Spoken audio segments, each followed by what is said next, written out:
Excel techno school, Guruvayanakere, Venur. Admission open now. Iran ಮೇಲೆ ಮತ್ತೊಮ್ಮೆ ದಾಳಿಯನ್ನ Israel ಹಾಗೂ ಯುಎಸ್ ಜಂಟಿಯಾಗಿ ಮುಂದುವರಿಸಿದ್ದಾರೆ. ಇರಾನ್ನ ಖುಜೇಸ್ತಾನ್ ಪ್ರಾಂತ್ಯ ಡೆಸ್ಫುಲ್ ಮೇಲೆ ಒಂದು ಅಟ್ಯಾಕ್ ಅನ್ನ ಎರಡೂ ಪಡೆಗಳು ಮಾಡಿರುವಂಥದ್ದು. ಯುಎಸ್ ಹಾಗೂ ಇಸ್ರೇಲ್ ವಾಯುದಾಳಿಯಿಂದ ಡೆಜ್ಫುಲ್ನಲ್ಲಿ ಭಾರೀ ಸ್ಫೋಟ ಸಂಭವಿಸಿದೆ. ಇನ್ನು ಮುಗಿಲೆತ್ತರಕ್ಕೆ ದಟ್ಟವಾದಂತಹ ಹೊಗೆ ಆವರಿಸಿದೆ. ಅದನ್ನು ಕೂಡ ಗಮನಿಸ್ತಾ ಇದ್ದೀವಿ. ಸೊ ಇಲ್ಲಿ ಯಾಕೆ ಅಂದರೆ ಈ ಒಂದು ಪ್ರದೇಶವನ್ನು ಯಾಕೆ ಗುರಿಯಾಗಿಸ್ಕೊಂಡು ಇಸ್ರೇಲ್ ಹಾಗೂ ಅಮೆರಿಕ ದಾಳಿ ಮಾಡಿದ್ವು ಅಂತಂದರೆ, ಇಲ್ಲಿ IRGC ವಾಯುನೆಲೆ ಇದೆ. ಇರಾನ್ ರೆವಲ್ಯೂಷನರಿ ಗಾರ್ಡ್ ಕಾರ್ಪ್ಸ್ ಅವರ ವಾಯುನೆಲೆ ಇರೋದ್ರಿಂದ ಆ ಪ್ರದೇಶವನ್ನು ಗುರಿಯಾಗಿಸ್ಕೊಂಡು US ಹಾಗೂ ಇಸ್ರೇಲ್ ಈ ದಾಳಿಯನ್ನು ಮಾಡಿದೆ.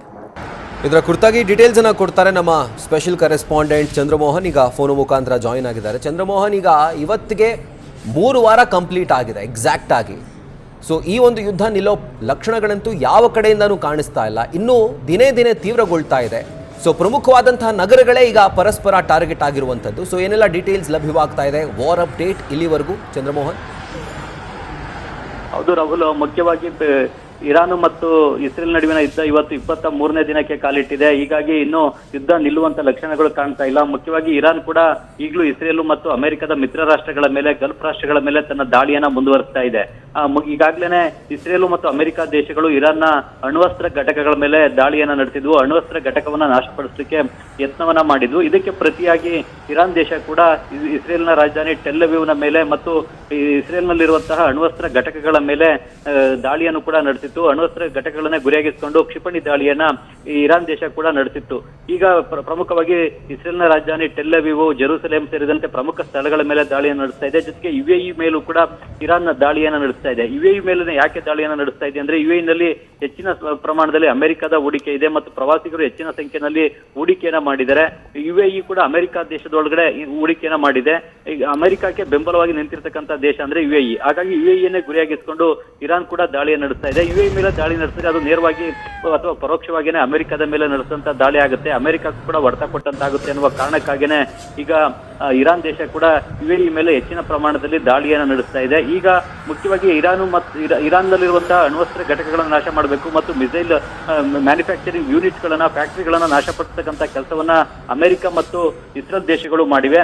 ಆದ್ರೂ ಕೂಡ ಈಗ ಇರಾನ್ ಅತ್ಯಂತ ರಹಸ್ಯವಾದಂತಹ ಕ್ಷಿಪಣಿಗಳನ್ನು ಕೂಡ ಪ್ರಯೋಗ ಮಾಡ್ತಾ ಇದೆ. ಇದುವರೆಗೂ ಕೂಡ ಜಗತ್ತಿಗೆ ಗೊತ್ತಿತ್ತು ಅಂದ್ರೆ ಇರಾನ್ ಕೇವಲ 2000 ಕಿಲೋಮೀಟರ್ ದೂರದವರೆಗೆ ಹೋಗುವಂತಹ ಮಿಸೈಲ್ಸ್ ಗಳನ್ನ ತಯಾರು ಮಾಡಿದೆ ಅಂತ ಹೇಳಿ ತಿಳ್ಕೊಂಡಿದ್ರು ಎಲ್ಲರೂ ಕೂಡ. ಆದ್ರೆ ಇರಾನ್ ದೇಶ ಈಗ 4000 ಕಿಲೋಮೀಟರ್ ದೂರದವರೆಗೂ ದಾಳಿ ನಡೆಸುವಷ್ಟು ಸಾಮರ್ಥ್ಯ ಇರ್ತಕ್ಕಂಥ ಕ್ಷಿಪಣಿಯನ್ನು ತಯಾರಿಸಿದೆ ಅನ್ನೋದು ಈಗ ನಿನ್ನೆ ಅಷ್ಟೇನೆ ಗೊತ್ತಾಗಿದೆ.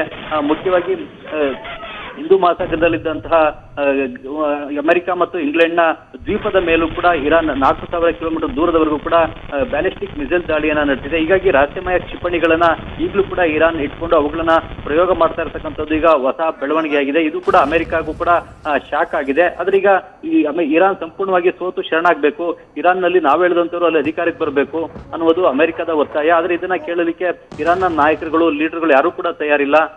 ಈಗಲೂ ಕೂಡ ನಾವು ಅಮೆರಿಕದ ವಿರುದ್ಧ ಹೋರಾಟವನ್ನು ನಡೆಸ್ತೇವೆ, ಸೋಲನ್ನ ಒಪ್ಕೊಳ್ಳೋದಿಲ್ಲ, ನಮ್ಮ ಪ್ರಾಣ ಇರೋರು ಕೂಡ ಹೋರಾಟ ಮಾಡ್ತೇವೆ ಅಂತ ಹೇಳಿ ಇರಾನ್ನ ನಾಯಕರುಗಳು ಕೂಡ ಹೇಳ್ತಾ ಇದ್ದಾರೆ, ಸೇನೆ ಕೂಡ ಹೇಳ್ತಾ ಇದೆ. ಹೀಗಾಗಿ ದಾಳಿ ಮತ್ತು ಪ್ರತಿದಾಳಿ ಇನ್ನೂ ಕೂಡ ಮುಂದುವರಿತಾ ಇದೆ. ಈಗ ಮುಂದಿನ 48 ಗಂಟೆ ಒಳಗಾಗಿನೇ ಹೊರ್ಮುಜ್ ಜಲಸಂಧಿಯನ್ನ ಓಪನ್ ಮಾಡಬೇಕು. ಓಪನ್ ಮಾಡದೇ ಇದ್ರೆ ನಾವು ಇರಾನ್ ನಲ್ಲಿರುವಂತಹ ಪವರ್ ಪ್ಲಾಂಟ್ ಗಳ ಮೇಲೆ ದಾಳಿಯನ್ನು ನಡೆಸ್ತೇವೆ. ಮೊದಲದಾಗಿ ದೊಡ್ಡ ಪವರ್ ಪ್ಲಾಂಟ್ ಮೇಲೆ ದಾಳಿ ನಡೆಸ್ತೇವೆ, ಬಳಿಕ ಬೇರೆ ಪವರ್ ಪ್ಲಾಂಟ್ ಗಳ ಮೇಲೂ ಕೂಡ ದಾಳಿಯನ್ನು ನಡೆಸಿ ಅವುಗಳನ್ನ ಸಂಪೂರ್ಣವಾಗಿ ನಾಶಪಡಿಸ್ತೇವೆ ಎನ್ನುವ ಬೆದರಿಕೆಯನ್ನು ಕೂಡ ಅಮೆರಿಕದ ಅಧ್ಯಕ್ಷ ಡೊನಾಲ್ಡ್ ಟ್ರಂಪ್ ಅವರು ಹಾಕಿದ್ದಾರೆ. ಹೀಗಾಗಿ ಈಗ ಇರಾನ್ ಮುಂದೆ ಏನ್ ಮಾಡುತ್ತೆ, ಹೊರ್ಮುಜ್ ಜಲಸಂಧಿಯನ್ನ ಎಲ್ಲಾ ದೇಶಗಳು ಕೂಡ ಓಪನ್ ಮಾಡುತ್ತಾ ಇಲ್ವಾ, ಅಮೆರಿಕ ಪವರ್ ಪ್ಲಾಂಟ್ ಗಳನ್ನೇ ನಾಶ ಮಾಡಿಬಿಡುತ್ತಾ ಅನ್ನೋಂತಹ ಆತಂಕ ಕೂಡ ಜಗತ್ತಲ್ಲಿದೆ. ಯಾಕೆಂತಂದ್ರೆ ಇರಾನ್ ನಲ್ಲಿರುವಂತಹ ಪವರ್ ಪ್ಲಾಂಟ್ ಗಳು ಅಥವಾ ಕಚ್ಚಾ ತೈಲ ಘಟಕಗಳು ನಾಶ ಆದ್ರೆ ಅದರಿಂದಾಗಿನೇ ಜಗತ್ತಿನಲ್ಲಿ ಕಚ್ಚಾ ತೈಲದ ಬೆಲೆ ಕೂಡ ಏರಿಕೆ ಆಗುತ್ತೆ, ಗ್ಯಾಸ್ನ ಬೆಲೆ ಏರಿಕೆ ಆಗುತ್ತೆ. ಈಗಾಗಲೇ ಕಚ್ಚಾ ತೈಲದ ಬೆಲೆ ಕೂಡ ಏರಿಕೆ ಆಗಿದೆ. ಇದರ ಬಿಸಿ ಜಗತ್ತಿನ ಎಲ್ಲಾ ದೇಶಗಳಿಗೂ ಕೂಡ ತಟ್ಟಲಿಕ್ಕೆ ಈಗಾಗಲೇ ಆರಂಭ ಆಗಿದೆ. Rahul, right Chandramohan, thank you ಡೀಟೇಲ್ಸ್ಗೆ.